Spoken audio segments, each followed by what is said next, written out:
Assalamualaikum warahmatullahi wabarakatuh. Hai, saya Anissa Putri dengan NIM 0510 1282 025048 dari Praktikum Ekologi kelas A. Di sini saya akan menjelaskan tentang perencanaan tata guna lahan.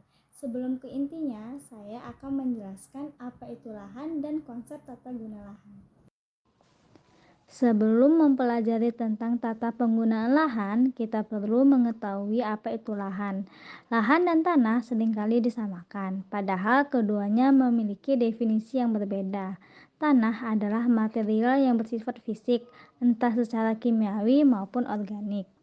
Sedangkan lahan memiliki arti fungsional yang menekankan pada pemanfaatan dan penggunaan sebuah bentang tanah. Sedangkan pengertian dari tata guna lahan adalah sebuah aturan atau perencanaan untuk mengatur fungsi lahan secara rasional agar tercipta keteraturan. Adapun beberapa tujuan tata guna lahan adalah: satu, untuk memberikan sebuah hak dan perlindungan pada lingkungan. Kedua, dengan adanya tata alokasi lahan akan mengurangi potensi penyalahgunaan lahan. Dan yang ketiga, menyediakan lahan untuk tempat berlangsungnya aktivitas publik. Selain itu, dengan adanya tata guna lahan, maka perencanaan sebuah daerah akan tertata dengan baik dan rapi, serta meminimalisir terjadinya penggunaan lahan secara sembarangan oleh orang yang tidak memiliki izin. Dilihat dari kondisi geografis yang berbeda, membuat setiap kawasan memiliki fungsi lahan yang berbeda juga. Maka dari itu, setiap daerah juga memiliki beberapa jenis tata penggunaan lahan yang dijadikan patokan. Terdapat 3 jenis tata guna lahan. Yang pertama, lahan komersial. Lahan komersial diperuntukkan dalam berbagai aktivitas dagang ataupun perusahaan besar, misalnya seperti perhotelan, pusat belanja, restoran, gedung perkantoran, dan sebagainya. Yang ketiga, lahan pabrik.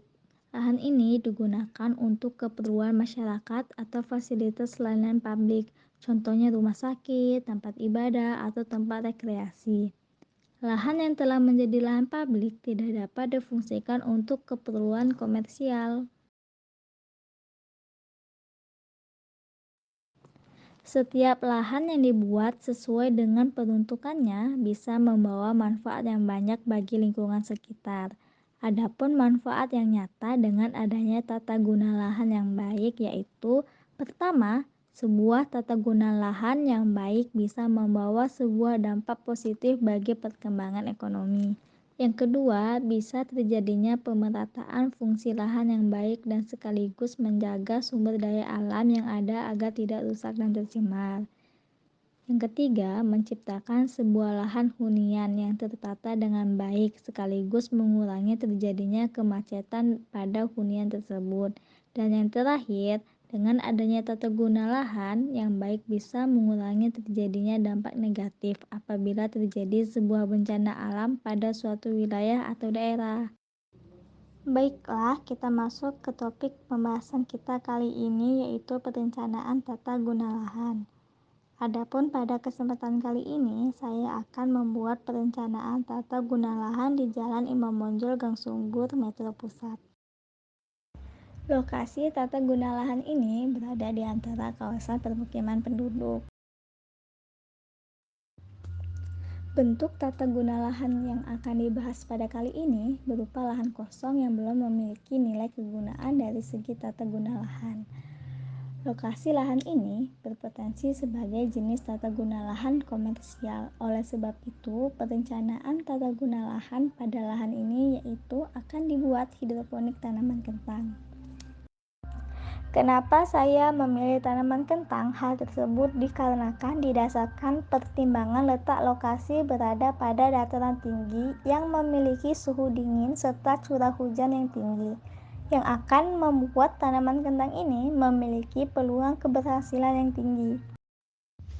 Karena tanaman kentang akan tumbuh subur di dataran tinggi yang beriklim dingin, sedangkan pada dataran rendah dengan suhu udara tinggi, tanaman kentang akan kesulitan membentuk umbi.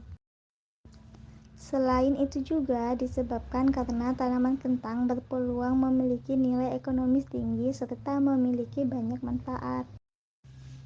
Mengingat melihat keterbatasan lahan, maka tanaman kentang ini akan dibuat dengan luas yang tidak besar. Seperti yang kita ketahui, hidroponik merupakan salah satu cara untuk bertani jika mengalami keterbatasan lahan. Dengan sistem pertanian hidroponik, keterlambatan lahan akan bisa diatasi dengan hasil yang tak kalah bagusnya dengan sistem pertanian konvensional. Langkah awal untuk merealisasikan rencana ini yaitu diawali pembersihan lahan agar menjadi lahan kosong yang siap digunakan. Setelah itu, rumah hidroponik ini akan dibangun kurang lebihnya seperti pada video ini, dengan menggunakan skala yang lebih kecil dengan menyeimbangkan total luas lahan yang ada pada lokasi ini. Jika perencanaan tata guna lahan ini dapat berjalan dengan baik, maka rumah hidroponik ini rencana kedepannya tidak akan dibuka untuk umum. Rumah hidroponik ini dikhususkan untuk memproduksi hasil yang banyak, di mana nanti hasil produksi tersebut akan dijual dengan menghasilkan keuntungan. Walaupun memiliki lahan yang tidak lebih luas, maka kita masih bisa memanfaatkan lahan yang tersisa agar bernilai ekonomis. Rumah hidroponik kentang juga termasuk perencanaan tata guna lahan, yaitu memanfaatkan lahan tersisa untuk tetap dijadikan lahan bernilai ekonomis, yaitu dengan membuat hidroponik tanaman kentang. Sekian pemaparan dari saya mengenai perencanaan tata guna lahan. Terima kasih semua. Wassalamualaikum warahmatullahi wabarakatuh.